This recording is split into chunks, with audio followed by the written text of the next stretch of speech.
Bismillahirrahmanirrahim. Assalamualaikum warahmatullahi wabarakatuh. Salam sejahtera dan salam Malaysia Madani.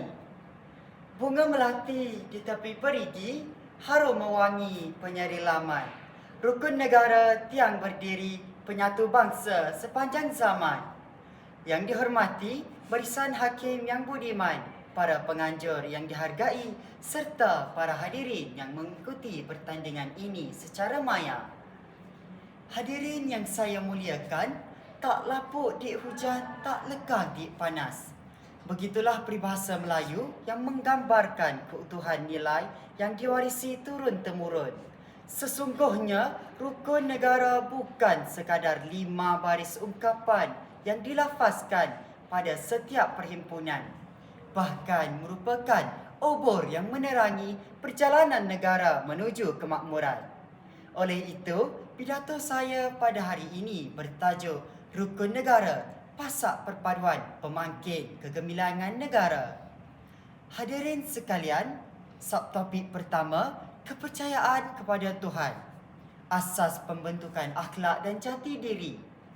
Pepatah Melayu menyebut, adat bersendi syarak, syarak bersendi kitabullah.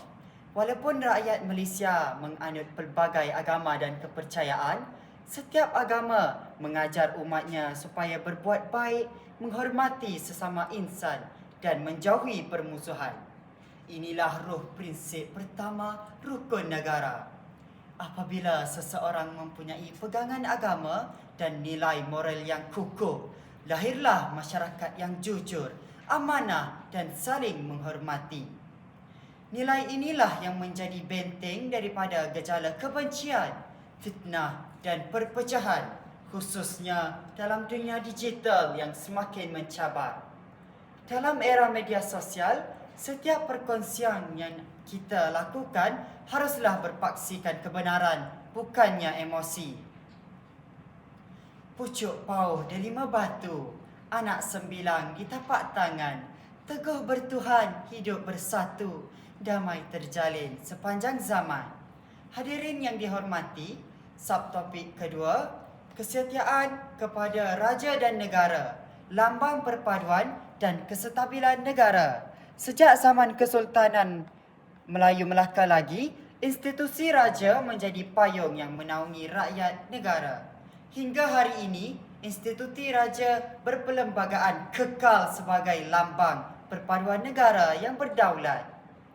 Kesetiaan kepada negara bukan sekadar mengibarkan jalur gemilang atau menyanyikan lagu negaraku dengan penuh semangat, tetapi turut dizahirkan melalui tindakan menghormati undang-undang dan menjaga keamanan, memelihara kemudahan awam serta menyebarkan maklumat yang benar merupakan bukti cinta akan tanah air. Bak kata hikayat lama, Raja adil, raja disembah, raja zalim, raja disanggah. Ungkapan ini mengingatkan kita bahawa keadilan, tanggungjawab dan amanah ialah asas pemerintahan yang dihormati. Manakala rakyat pula wajib memelihara kesetiaan kepada negara demi kelangsungan keamanan. Hadirin yang saya kasihi, subtopik ketiga, kesopanan dan kesusilaan. Cerminan peribadi bangsa, bangsa yang maju bukan hanya dinilai melalui bangunan yang mencakar langit atau teknologi yang serba canggih, tetapi melalui budi bahasa rakyatnya. Orang Melayu sejak dahulu lagi terkenal dengan tutur kata yang halus, wajah yang manis dan adab yang tinggi.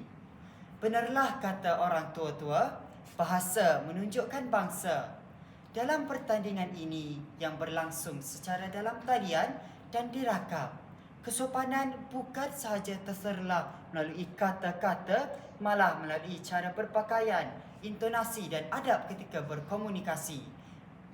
Walaupun dipisahkan oleh nilai kesusilaan, sekiranya setiap rakyat mengamalkan budaya hormat menghormati tanpa mengira kaum, agama dan latar belakang, nescaya perpaduan akan terus mekar. Perselisihan dapat diselesaikan dengan hikmah, bukannya kemarahan. Kalau mencari tempat berteduh, singgahlah sebentar di bawah sana. Budi bahasa janganlah runtuh. Itulah mahkota sebuah negara. Hadirin yang budiman, sebagai generasi pewaris bangsa, janganlah kita sekadar menghafal rukun negara, tetapi hayatilah maknanya dalam setiap langkah kehidupan. Kepercayaan kepada Tuhan membentuk akhlak. Kesetiaan kepada raja dan negara mengukuhkan perpaduan. Manakala kesopanan dan kesusilaan memuliakan martabat rakyat. Marilah kita menjadi generasi yang bukan sahaja bijak berbicara, tetapi juga bijak mengamalkan nilai murni. Jangan sampai rukun negara tinggal sebagai tulisan di dinding, sedangkan semangatnya hilang daripada hati. Saya akhiri pidato ini dengan serangkap pantun. Burung merpati terbang sekawan, hinggap sebentar di pohon sena. Rukun negara jadikan pedoman, melisa gemilang sepanjang masa. Sekian, wabillahi taufiq wal hidayah. Wassalamualaikum warahmatullahi wabarakatuh. Terima kasih.